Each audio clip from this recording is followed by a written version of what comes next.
Halo teman-teman Opera Squad, teman-teman Kalapuna Holy. Ketemu lagi dengan Mongol. Hari ini Kalapuna Special Edition. Karena kita syutingnya tidak di Jakarta, tidak di Kemang Pratama, tidak di Kemang Jaksel. Tapi kita syutingnya di daerah yang paling gua suka di Indonesia. Adalah Pulau Bali. Jadi kita lagi ada di Bali. Dan hari ini kita akan punya special edition karena semua bintang tamu untuk Bali edition Kalapuna adalah asli orang Bali. Jadi kita akan menanyakan kepada mereka hal-hal yang berhubungan dengan mistis, dengan ke dunia kegelapan, apa yang mereka pernah alami dan apa yang mereka tahu tentang hal tersebut. Halo Pak. Halo. Sehat Pak? Sehat. Mantap. Beliau ini adalah seorang yang pernah mengalami kejadian mistis yang tidak pernah kebayang. Ternyata beliau membawa seseorang, membonceng seorang wanita yang ternyata wanita ini mempunyai ajian leak. Kita daripada mumet bagaimana caranya, kita langsung nanya sama beliau. Pak, sehat Pak? Sehat. Bapak asli orang Bali? Ya, asli orang Bali. Asli orang Bali. Istri juga orang Bali? Ya. Mantap. Anak udah berapa Pak? 3. 3. Berapa putri, berapa putra? Putra 3 anak. Tiga-tiganya putra? Wah enak banget. Biaya hidup lebih murah. Karena kalau anak laki 3 bulan sekali beli sepatu. Kalau dia anak cewek, ya 2 minggu sekali beli sepatu. Habis duit papa. Hah. Jadi Pak, Mongol mau nanya. Kan katanya konon kabarnya Bapak pernah ketemu seorang perempuan yang ternyata beliau memiliki Ilmu leak. Ya. Ya. Itu gimana Pak ceritanya? Waktu itu malam. Malam? Ya. Ya kurang lebih jam 12 ke atas lah. 12 malam. Terus waktu itu saya pulang dari kerja. Oke. Terus saya pulang dari kerja. Melewati desa orang kan. Terus saya lihat dia jalan kaki. Terus saya lihat jalan kaki. Karena saya merasa kasihan dulu. Saya mau bonceng dia. Lalu saya tanya dia, Bu, datang dari mana? Saya datang dari pasar, itu dia bilang kan. Terus, Ibu mau kemana? Saya mau pulang. Tadi saya telepon anak di rumah, dia jawab. Terus saya WA tidak dibales. Terus saya dengan ikhlas mau bonceng dia, mau nganter pulang kan. Terus sampai setengah jalan, sampai dekat rumah yang dia tuju. Terus saya tanya, Bu, di mana rumahnya? Biar saya agak setengah ikhlas nganter kan dia bilang. Terus baru saya ke belakang dia udah ada. Terus orang itu udah nggak ada ibunya? Nggak ada, di belakang saya udah nggak ada. Tapi memang saya tadi dia baru naik dari sepeda motor saya sudah curiga itu loh. Kecurigaan Pak Wayan karena apa? Waktu dia naik ke sepeda motor itu otomatis motornya ada geraknya gitu loh.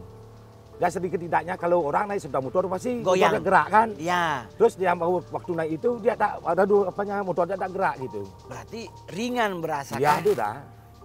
Waktu saya ketemu dia pertama di tempat yang saya temukan itu dah. Saya seperti bapak saya bilang, Yan, kapan kamu melihat orang malam hari kalau kamu curiga sama orangnya itu, terus dia bilang lihat aja kakinya, apa nyentuh tanah apa enggak. Waktu itu memang saya lihat, karena malam kan saya bimbang, apa kakinya natap di tanah apa enggak. Ternyata saya lihat natap, makanya saya bonceng gitu. Oh, tapi kalau Pak Wayan lihat itu perempuan itu kira-kira kisaran usia berapa kalau terlihat? Maaf ya. Masih muda? Maaf. Sebenarnya saya kalau melihat orang malam itu saya baru bertatap muka. Oh, saya nggak berani tatap muka. Kalau boleh saya lihat sebauh turun gitu loh. Oh, jadi dari muka ke bawah lihat. Dan di saat Pak Wayan menyadari bahwa ternyata udah nggak ada di belakang Pak Wayan, apa yang Pak Wayan lakukan? Kaget, loh, kok udah ada orang? Padahal tadi dia sudah naik. Pak Wayan nganter itu di kompleks atau mungkin karena kalau di Jakarta Pak banyak kejadiannya nganterin makanan ternyata pas nyampe kuburan. Ya itu dah. Setelah itu kan saya di desa itu saya tahu seluk-beluknya. Terus besok pagi saya datang sana. Saya cerita sama teman-teman, kan ada teman sana. Deh, kok tadi malam saya lihat cewek saya bonceng sampai di sini hilang. Emang dari dulu segitu kan. Ya dibilanglah tempat itu sepanjang jalan itu memang angker gitu ya dia bilang. Sudah sering lah kejadiannya gitu. Jadi ternyata bukan cuma Pak Wayan Ya doang memang yang pernah ada. mengalami. Ya. Dan Pak, kan di Bali itu konon kabarnya nih kan semuanya dalam bentuk konon kabarnya. Benar atau tidaknya kan tergantung dari kita masing-masing menyikapi. Itu sebenarnya Pak, leak itu ada yang mendalaminya nggak Pak? Maksudnya ada yang mempelajari atau dia sistemnya turun-temurun? Mungkin ini kata orang tua kan Iya, ada 3 kan. Ada istilahnya kalau di Bali itu nunas diburo kan. Ada yang mau pelajari, ada memang keturunan. Seandainya keturunan, seandainya kita punya nenek kan, dia sakit kan, sakit parah. Kalau dia keturunan leak itu dia bilang gak ada yang nyalur, otomatis dia tidak mati.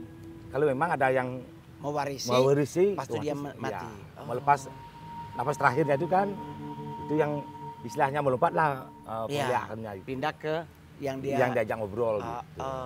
Pak, dari Pak Wayan mengalami kasus malam itu besoknya datang, apa yang ada sesuatu yang terjadi nggak Pak? Maksudnya apa Pak Wayan mengalami sesuatu atau nggak ada efek? Nggak ada apa sampingnya. Cuma saya nanya sama teman kan, dia bilang emang sering lah terjadi. Bukannya kamu aja mengalami, teman saya juga pernah mengalami seperti itu dia bilang. Jadi sampai hari ini pasti akan ada yang mengalami hal yang sama berarti ya? Ada ya. Padahal kan niat Pak Wayan tulus ya membantu karena seorang wanita jalan kaki kan kita juga sebagai pria pasti ingin membantu. Sepengetahuan Pak Wayan tuh kalau kita menghadapi hal-hal seperti itu apa yang harus kita lakukan Pak? Sebenarnya saya menghadapi seperti itu, maaf ya bukannya takut kan? Iya. Kita udah udah biasa lah menghadapi seperti itu kan. Cuma kita kasihan sama dia jalan kaki kan, terus kita dihianati pada dia sampai dia hilang itu kan. Kadang-kadang saya kesal dengan diri saya, loh kok padahal saya udah baik. Iya, kok niat baik saya kok bisa seperti ini.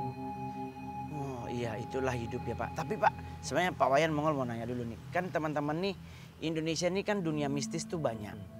Ya kan ada dengan Swangi, Bali dengan leak. Nah otomatis kan banyak juga yang kurang paham. Leak ini tuh sebenarnya apa sih Pak? Maaf ya. Ilmu ya? Masalah ya itu saya belum tahu. Mungkin lebih ke orang-orang yang lebih. Ya seperti rumahku. Ya karena mereka yang tahu. Dan kalaupun seseorang itu mungkin ada yang mengganggu, para mangku masih bisa membantu pasti ya. Tapi Pak, selain pengalaman mistis dengan leak itu, Pak Wayan punya pengalaman apa lagi? Ya ada. Kan namanya hidup Pak ya.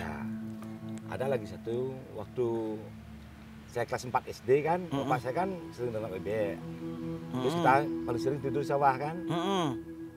Terus kita melewati desa orang kan, jauh kita naruh bebek itu di sawah kan, jauh dari desa orang kan.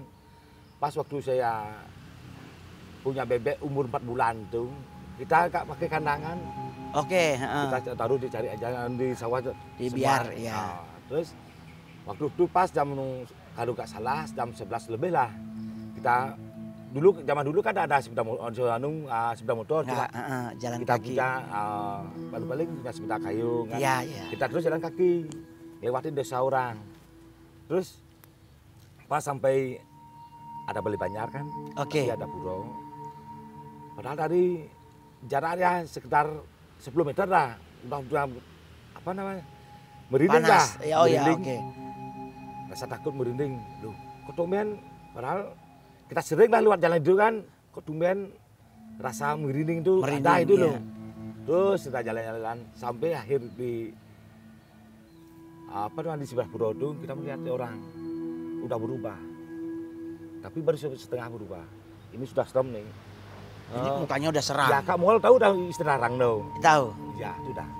Udah setengah nih. Setengahnya belum. Ya. Ini pasti manusia loh. Udah setengah tapi susunya udah besar kan. Terus saya gini, apa itu? Saya kiraan anjing. Apa anjing itu apa-apa? Terus saya dekatkan, ternyata orang udah berubah setengah kan. Ingat saya pesan kakek saya, kalau melihat orang sudah tuh dia nggak mungkin bisa jadi semua. Iya betul, karena udah. Ya, karena udah kedua ketahuan kan. Mungkin rafalannya pasti dia akan lupa. Ya. Jadi ngegantung. Ya, yang listener itu nggak mungkin dia berubah. Saya dia perasaan apakah benar kakek saya bilang apa enggak. Terus padahal dia ngeliat saya kan. Mungkin dari firasat dia udah tahu dia ada orang yang mau lewat dia kan. Terus saya gini, pandang dia terus pandang. Akhirnya dia berubah.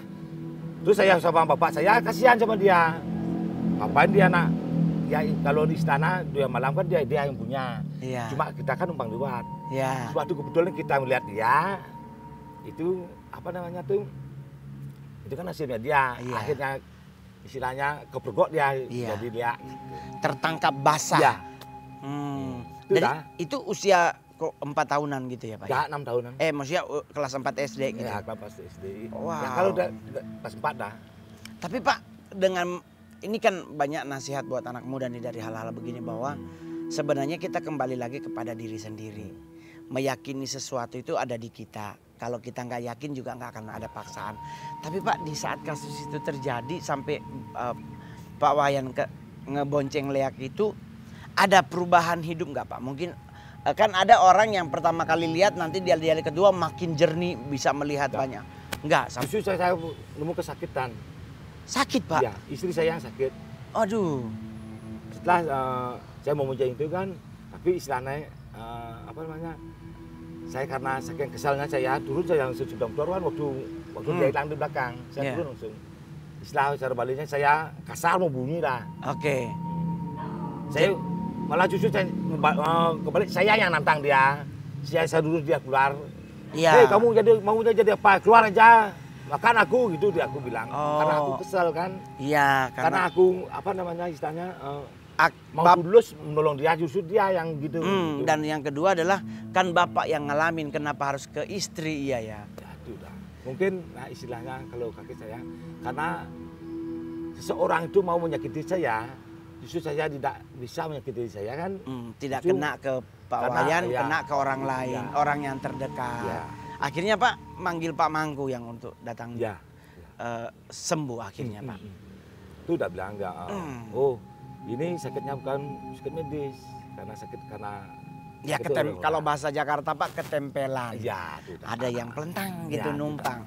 Pak kan kalau waktu Pak Wayan naik motor itu bonceng, sosoknya Bapak kan nggak lihat atas.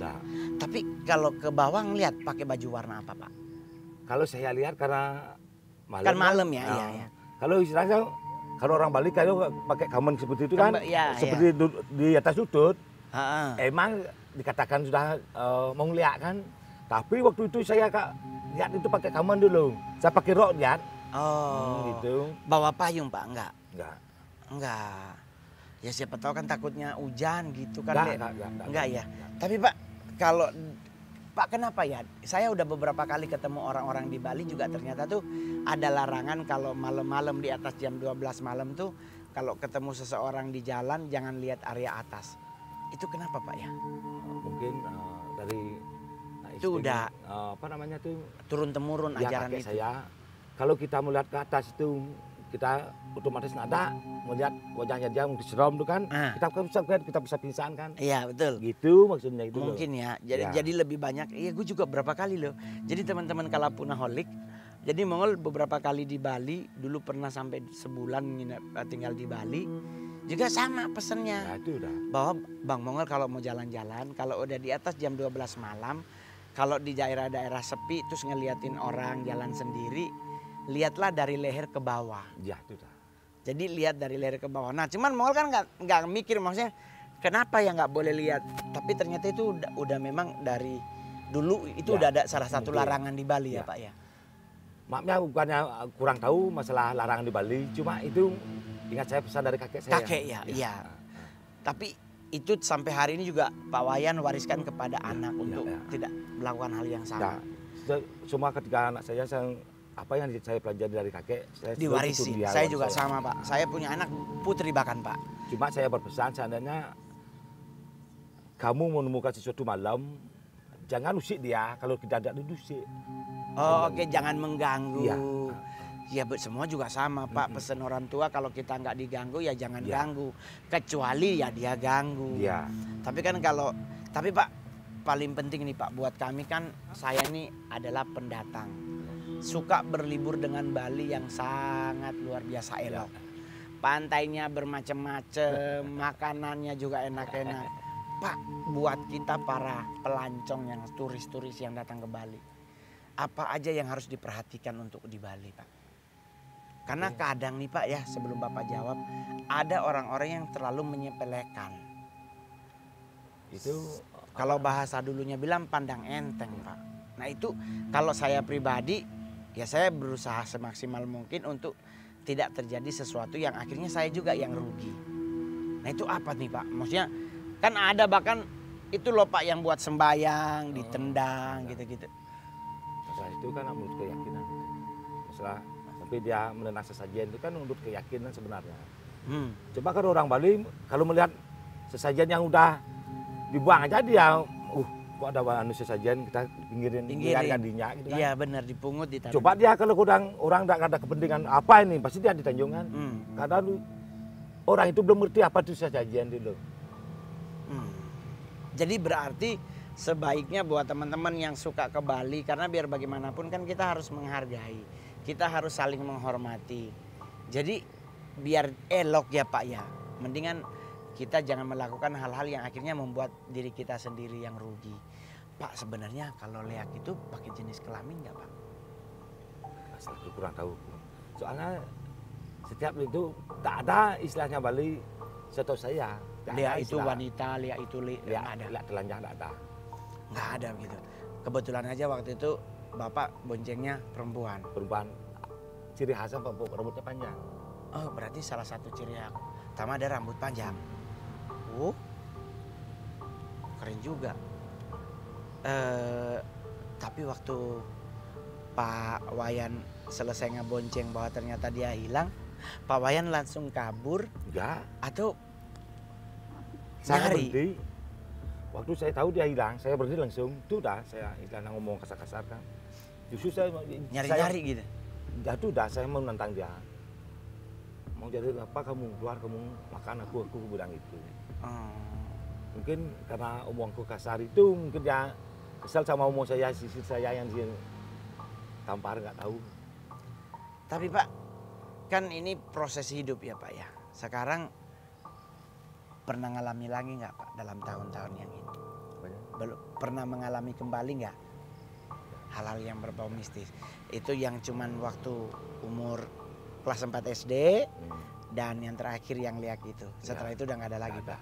Udah aman terkendali sampai hari ini. Mungkin dulu waktu tak kecil kan, nah sembahyang agak kurang kan. Mungkin ya sekarang udah mulai lah. Wah udah kasarnya udah mulai taat gitu.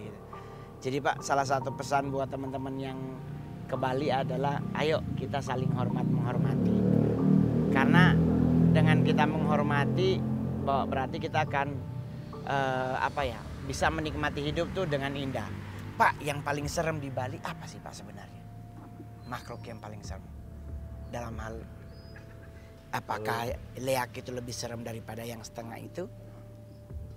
Saya itu kurang tahu, soalnya saya belum lihat, tak pernah lihat itu loh. Cuma jadi itu aja ya. Soalnya kan ada beberapa hal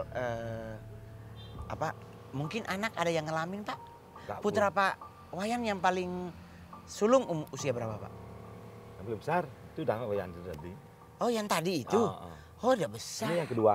Yang kedua yang ini? Yang ketiga masih kelas 1 SMP. SMP, wah 3 laki-laki. Asik, biaya hidup lebih murah. Setahun sekali beli sepatu aman.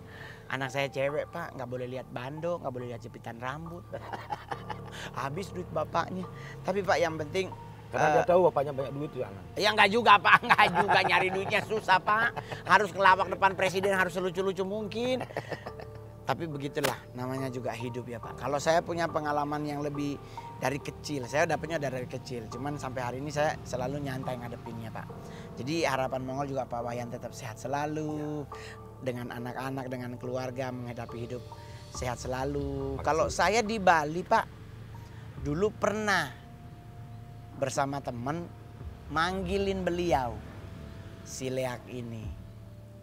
Cuman dia udah melakukan ritual kurang lebih 30 menit nggak datang. Terus ada satu bapak-bapak bilang, Leak itu sistemnya adalah tidak pernah mau dipanggil. Dia akan menampakkan diri kepada orang yang sombong umumnya. Jadi kalau kita di Bali, itu yang diajarkan oleh agama. Kita kemanapun itu nggak boleh sombong. Nggak boleh merasa lebih unggul dari orang lain. Nggak boleh merasa lebih pinter dari orang lain. Lebih punya ilmu kanuragan lebih hebat. Nggak boleh. Tetap mendingan seperti padi, makin bagus isinya dia makin nunduk. Daripada padi yang berdirinya begini pas buka kopong nggak ada isinya ya kan. Jadi untuk bisa menikmati hidup dengan indah juga buka teman-teman Kalapuna Holik. Lu punya ilmu apapun gak usah dipamer. Karena itu akan membuat jadi kesombonganmu akan mempermalukan dirimu. Betul ya Pak ya.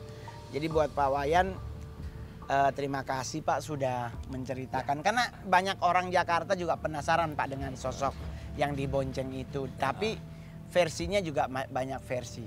Dan harapan Mongol semoga Pak Wayan sehat selalu ya Pak ya. Anak-anak juga tetap sehat selalu dan semuanya bisa berjalan dengan indah. Usaha juga kalau ada makin diberkati. Terima kasih ya. Oke buat teman-teman Kalapuna, kalau Anda punya cerita horor, cerita mistis yang pernah Anda alami, langsung aja DM ke @kalapuna atau ke @opera_entertainment atau @KYTT. Ya, pokoknya ada pengalaman apapun langsung di DM. Dan buat teman-teman semua jangan lupa di subscribe, di like, share, komen, dan lonceng. Saya Mongol, dadah. Makasih ya Pak Wayan, makasih. Bye-bye.